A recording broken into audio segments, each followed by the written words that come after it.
Bapak ini kan pemenang Putri Indonesia termuda di tahun 2009. Itu gimana sih Mbak ceritanya? Sebenarnya termuda sampai sekarang sih. Oh iya. Jadi pemenang. Apa tuh? Cerita apa? Perjalanan saat menjadi Putri Indonesia, lalu menyandang titel sebagai pemenang termuda itu gimana? Perjalanannya sih waktu itu memang saya baru lulus SMA, terus baru keterima kuliah di Universitas Indonesia 2 bulan, terus ikut John Robert Powers. John Robert Powers menawarkan saya untuk ikutan pemilihan Putri Indonesia gitu. Terus ya udah akhirnya ikut tuh ajang Putri Indonesia, walaupun sebenarnya ada kebimbangan ya waktu itu dan tidak punya ekspektasi apa-apa lah, istilahnya cuma mau cari pengalaman aja, mengaplikasikan yang sudah belajar di John Robert Powers mungkin seperti itu. Tapi ternyata seiring berjalannya waktu akhirnya kaget juga tuh gitu, dan waktu itu kan mewakili Nanggroe Aceh Darussalam. Terus saya juga memutuskan untuk tidak berhijab gitu ya. Tapi memang saya nggak berhijab gitu. Terus minta arahan-arahan dari beberapa mentor-mentor gitu ya. Terus dari Kementerian Pemberdayaan Perempuan mengenai hijab itu sendiri, regulasi di Indonesia itu seperti apa.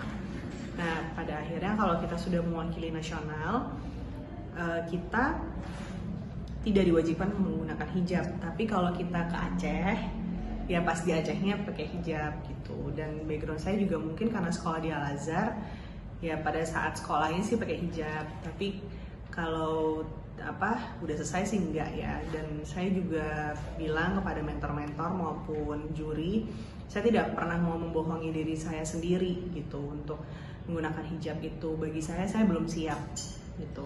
Kalau misalnya oke, ya udah. Akhirnya jadilah finalis Putri Indonesia dari Nanggroe Aceh Darussalam.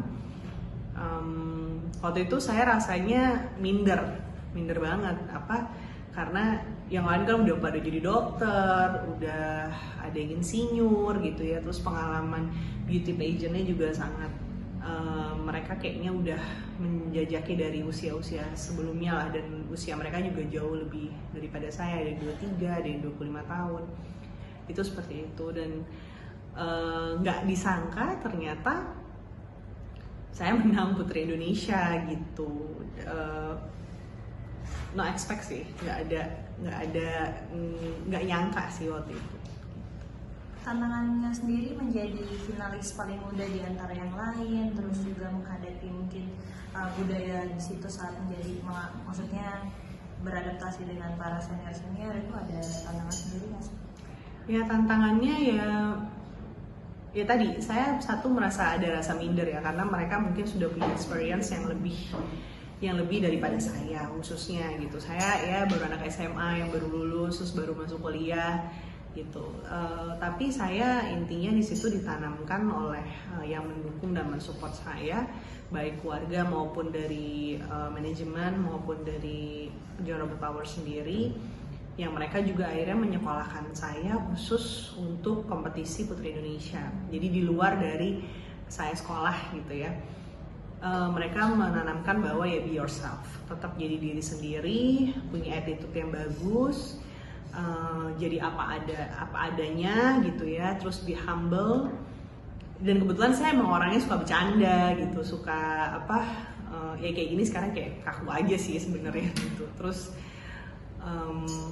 ya menghormati yang lebih tua gitu ya. Yang penting tuh adalah punya persiapan yang matang gitu, kayak misalnya dari segi baju, dari kepribadian kan udah disekolahin ya, catwalk udah disekolahin. Terus tadi kostumnya gitu ya, waktu itu kan ada kostum adat gitu ya. Terus dan yang satu lagi adalah mental sebenarnya, karena sebenarnya membawa nama Aceh itu berat. Membawa nama Aceh itu berat karena ya tadi itu, kalau saya nggak menang mungkin ya udahlah, orang nggak akan tidak akan menyoroti saya tentang hijab tadi gitu ya. Tapi kalau menang ternyata ya jelas waktu itu saya sampai tidak diterima oleh warga Aceh ya, nggak boleh pulang gitu ya, nggak boleh pulang ke Aceh. Dan sebenarnya saya sendiri memang orang Jakarta yang bapak saya Jawa, ibu saya yang orang Aceh Gayo gitu. Terus kalau tantangannya sendiri itu ya sebenarnya ya kalau saya kan pada saat itu pikirannya adalah just let it flow aja gitu. Saya menikmati, saya enjoy, mempersiapkan pertanyaan-pertanyaan, ngikutin kelas dengan fokus gitu ya. Itu aja sih. Gitu. Berarti justru tantangannya datang setelah menjadi pemenang tadi ya, kan Iya. nggak boleh pulang ke Aceh. Itu kontroversinya bermula dari mana dan berjalan berapa lama Mbak? Kontroversinya selama setahun penuh itu ya, kayaknya ya setahun penuh itu pokoknya terus berjalan. Terus ada lagi kontroversi yang mungkin kalau pernah dengar masalah saya sama orang tua gitu ya, ini saya bingung gitu. Saya merasa bahwa ini nggak terjadi apa-apa nih sama saya, tapi kok bisa ada oknum-oknum yang seperti itu mengaku-ngaku gitu ya. Sedangkan saya waktu itu lagi di Miss Universe. Di Miss Universe kan sebulan di sana gitu. Jadi tiba-tiba ada isu itu dan gempar lagi, ya tantangannya di situ. Kalau sebagai Putri Indonesia, selain itu adalah tantangannya karena kita jadi duta bangsa, mungkin ada groginya saya ya, namanya harus pidato depan presiden, pidato depan para menteri, atau pidato para petinggi-petinggi besar Indonesia gitu, yang harus mewakili dari ya gimana sih anak 17 tahun yang dikarbit gitu ya, dikarbit untuk bisa menghadapi audiens yang mungkin belum saatnya gitu menurut saya, tapi ternyata saya mampu gitu. Untuk masuk ke beauty pageant ini kan nggak semua orang bisa ya. Apa Mbak Kori udah ada passion dari kecil kah atau gimana? Berarti benar-benar dari nol ya? Nggak ada sama sekali. Sebenarnya ini udah berulang-ulang sih ya kalau diinin. Ya awalnya saya tomboy gitu ya, terus dijeburin sama orang tua, belajar Journal with Powers gitu. Walaupun background keluarga sudah diajarin tuh, saya memang ibu saya tuh sangat table manner sekali gitu. Jadi kita memang setiap jam 7 malam harus dinner bersama dengan papa, dengan orang tua, papa, mama gitu, dan harus manner banget gitu. Terus menghormati orang tua ya, ibaratnya turun mobil aja tetap harus cantik, harus rapi gitu ya, walaupun apapun pakaiannya lah gitu. Setelah menyandang titel sebagai Putri Indonesia, yang berubah dari Mbak Kori apa sih? Dari yang remaja tiba-tiba kehidupannya 180 derajat berbeda. Banyak ya, misalnya kayak gini nih Mbak ketemu saya mau nggak mau ya duduknya begini gitu. Sebenarnya saya mungkin iya gitu. Satu jadi kepribadian ya, terbawa banget gitu, melekat sekali gitu. Menjadi seorang putri itu ciri khasnya tuh ketahuan banget gitu. Terus dari kalau cara berpakaian, kebetulan ibu saya sudah mengajarkan saya, dan saya juga mencontoh banget bagaimana cara berpakaian ibu saya yang simple, rapi, sesuai dengan attitude gitu ya, tidak berlebihan. Terus mungkin yang berubah lagi adalah bagaimana kita cara berpikir sih sebenarnya. Jadi atas tempaan-tempaan kontroversi, tempaan-tempaan juga kita kan dididik di ibaratnya sama 1 tahun menjabat itu kita juga belajar gitu. Tempaan-tempaan itu yang membuat saya mungkin jadi lebih dewasa ya. Mungkin dia saat teman-teman usia 17 tahun masih pada main, masih pada nongkrong gitu ya, saya setiap malam harus bikin speech, pidato, terus harus siap make up jam 2 pagi, jam 3 pagi, harus pakai gaun kemana-mana gitu, harus pakai pakaian yang rapi gitu.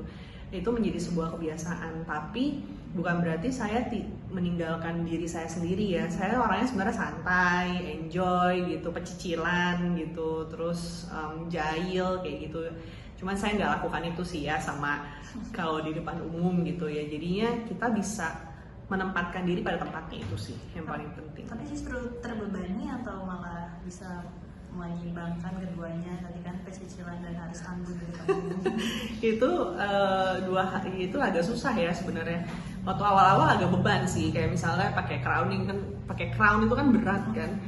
Itu yang akhirnya bisa bercandanya sama makeup artist, sama chaperon, sama sekretaris kayak gitu. Terus ya kita di situ dituntut untuk punya leadership yang bagus gitu. Terus awalnya ya apalagi kayak harus kalau misalnya abis kena tekanan apa kan nangis terus kita harus yang turun, terus harus buru-buru langsung senyum lagi, harus welcome lagi, terus harus konsentrasi penuh gitu dengan posisi yang sedang kita jalanin. Kayak misalnya mungkin saya di jalan abis waktu itu nggak pacaran sih ya, cuman misalnya abis ditekan sama misalnya mama saya nanya kenapa nggak pulang-pulang gitu kan, sedangkan saya kan di karantina gitu ya selama 1 tahun di rumah dinasnya Putri Indonesia. Itu kan saya kan ada rasa kangen kan, kayak netes air mata nggak jelas gitu ya, baper. Terus akhirnya ya mau nggak mau cepet tacap gitu, terus turun tarik nafas dalam, terus udah kayak harus kayak gitu lagi kayak gitu. Sebenarnya itu didikan